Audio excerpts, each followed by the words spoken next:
pemirsa yang ada di rumah, Anda sehat semuanya? Sehat dong. Semoga semuanya sehat ya, sehingga sekarang ini bisa konsentrasi, bisa serius menyimak obrolan saya dan Bayu yang tentunya hadir dalam acara Gaya Hidup Masa Depan, Cicil Masa Depan Mapan dari sekarang. Di studio Metro Manulife ada banyak sekali penonton yang sudah hadir juga. Apa kabar semuanya baik? Baik. Baik. Bayu baik? Alhamdulillah Sehat? baik, sehat dong. Wah, senang sekali mendengarnya. Cuma ada cumanya. Oh, ada cumanya kenapa tuh? Aduh, oke sebentar. Saya minta kopi dulu supaya bisa enak. Jangan. Oh, aku pikir kamu mau curhat. Enggak pakai curhat-curhatan. Ada apa? Cuma ini lagi apa ya? Sehat sih sehat, tapi pikiran lagi mengawang-awang. Buset, kenapa? Lagi ada yang gatal di pikiran. Aduh, kenapa tuh ya? Karena kan lagi cerita lagi pengen jadi pengusaha nih, lagi pengen buka usaha, jadi seorang entrepreneur. Oh. Ya kan? Tapi kayaknya masih banyak yang belum diketahuin gitu, ilmunya belum banyak soal ini. Aku bangga loh sama Bayu ya. Ini kayaknya memang benar-benar bisa jadi andalan loh. Karena semakin lama itu semakin banyak progresnya. Dari yang tadinya, aku nggak mau tahu, aku nggak peduli. Sekarang udah luar biasa sekali. Tapi gini Bayu, tunggu. Kamu bener-bener nih bikin aku bangga. Tiba-tiba udah mulai kepikiran pengen jadi entrepreneur. Tapi tunggu dulu. Ada banyak hal yang mesti disiapin. Salah satunya yang paling utama adalah mental untuk buka usaha itu atau untuk bikin usaha itu. Udah kamu miliki belum? Nah itu dia, aku nggak tahu ya emang harus seperti apa sih persiapannya. Soalnya aku baru baca artikel kan, ini yang namanya UMKM, usaha mikro kecil dan menengah.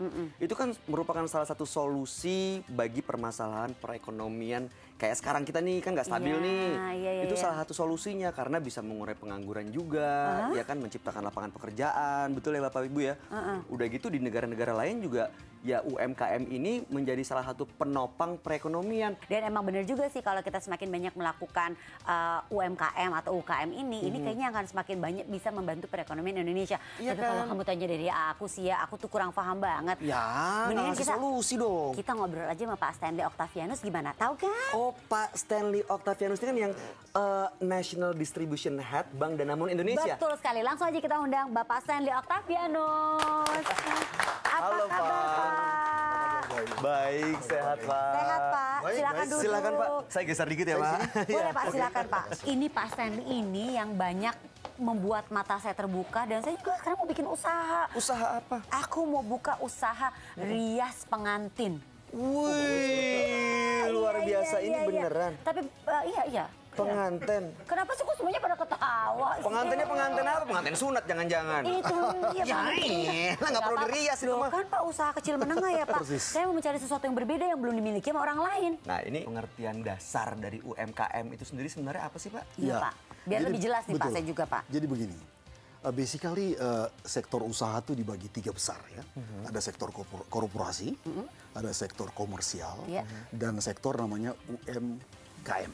Nah, UMKM itu adalah usaha mikro, kecil dan menengah. Di dalam UMKM sendiri, kalau kita pilah-pilah itu jenis usahanya, itu bergerak dari yang paling kecil, dari yang omsetnya 0 sampai 300 juta. Katakanlah 0 sampai 300 juta. Berikutnya lagi namanya yang menengah, usaha menengah. Nah, tetapi sebenarnya komposisi terbesar itu ada di usaha mikronya. Melihat ke 10 tahun yang lalu, itu pengusaha UMKM itu kira-kira ada 47 juta. Sekarang tuh ada sekitar 60 juta. Jadi berarti dalam setiap tahun tuh bisa penambahannya 1,5 juta. Iya. Seperti apa sih Pak? Boleh dijelasin nggak sih? Mungkin biar pemirsa di rumah juga nggak terlalu rancu. Apa sih yang masuk kategori yang mikro tuh begini, biasanya sih bukan biasanya, umumnya adalah pengusaha individu ya, pribadi-pribadi, jadi bukan perusahaan. Bisnis rumahan gitu Pak? Betul. Dan dia pemilik, sekaligus juga pelaku, sekaligus juga yang kalau misalnya rumah makan misalnya. Pengelolanya. Iya betul. Dia jadi kasirnya, dia jadi tukang masaknya. Dan tentu saja range usahanya macam-macam. Jadi mulai dari yang kuliner, ada industri kerajinan tangan, ada agribisnis, boleh dibilang semuanya. Oke Pak, kalau perkembangannya begitu pesat, sebenarnya manfaat UMKM sendiri bagi masyarakat Indonesia itu apa Pak? Nah itu dia tuh Pak, karena kata Bayu tadi ini punya peran besar juga dalam perekonomian negara ya Pak? Bener ya, selain untuk tentu saja untuk membuka lapangan kerja buat dirinya sendiri ya, hasil usahanya itu kan dijual ke orang, kemudian orang itu mungkin akan jual lagi, dan seterusnya, jadi perekonomian akan berputar gitu ya Pak ya? Bener. Nah, kalau kita kali misalnya juga ya, Pak, ya? 60 juta orang atau usaha kayak begitu, itu kebayang tuh efeknya kepada istilahnya negara Indonesia. Ini semakin seru obrolan kita karena kita pasti semakin penasaran dong. Anda pemirsa ingin punya rencana atau Anda punya rencana untuk membuat bisnis rumahan nih ya, atau seperti tadi UMKM. Kita penasaran satu nih, pendanaannya itu gimana ya? Wah, ini bagian terpenting. Itu dia nih. Jangan kemana-mana dulu pemirsa, kita akan kembali lagi tentunya masih di Gaya Hidup Masa Depan. Cicil masa depan mapan dari sekarang. Jadi apa yang terjadi kalau orangnya jadi sakit, Nah, pemilik itu bisnisnya dia. jadi sakit? Sebenarnya nggak ada Jalan dong.